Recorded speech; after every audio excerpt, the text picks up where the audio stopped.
عدیل اپنے دوست کبیر کے ساتھ بازار سے سبزی خرید کر گھر جا رہا تھا۔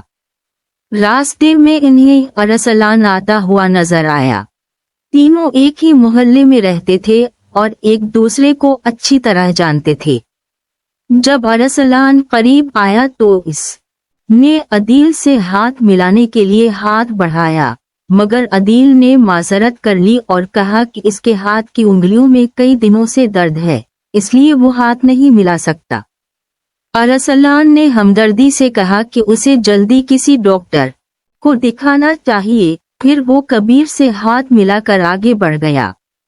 ارسلان کے جانے کے بعد کبیر نے عدیل سے پوچھا کہ اس نے جھوٹ کیوں بولا اور ہاتھ کیوں نہیں ملایا۔ اس پر عدیل نے کہا کہ اس کی امی نے منع کیا ہے، کیونکہ ارسلان کے گھر میں کتا پالا گیا ہے اور اس لیے وہ لوگ ملنے جلنے کے قابل نہیں ہیں۔ کبیر کو یہ بات عجیب لگی۔ اس نے کہا کہ آج کل بہت سے لوگ کتے پالتے ہیں کیونکہ وہ وفادار ہوتے ہیں اور گھر کی حفاظت بھی کرتے ہیں، مگر عدیل نے صاف کہا کہ وہ اپنی امی کی بات مانے گا اور ان کے حکم کے خلاف کچھ نہیں کرے گا۔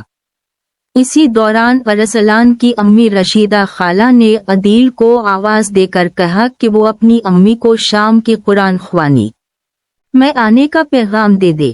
عدیل نے صاف صاف کہہ دیا کہ اس کی امی نہیں آئے گی کیونکہ وہ کتے کو ناپاک سمجھتی ہے اور یہ بھی کہتی ہے کہ اس وجہ سے ان کے گھر سے برکت ختم ہو چکی ہے۔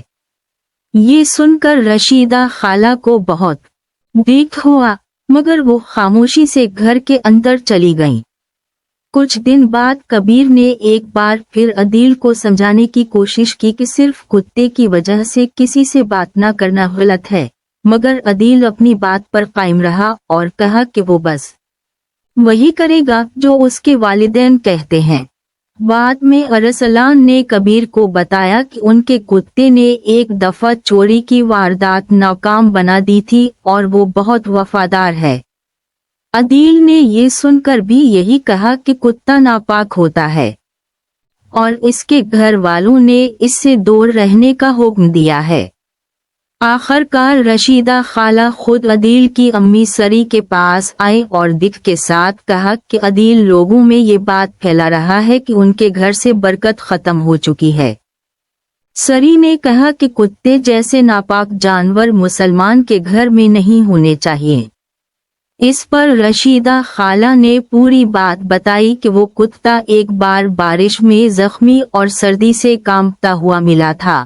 ان کے شوہر نے اس پر رحم کر اسے گھر لے آیا، اس کا علاج کیا اور خیال رکھا۔ بعد میں جب وہ اسے چھوڑنے کی کوشش کرتے تو وہ واپس آ جاتا، اس لیے انہوں نے اسے گھر کے پچھلے حصے میں جگہ دے دی۔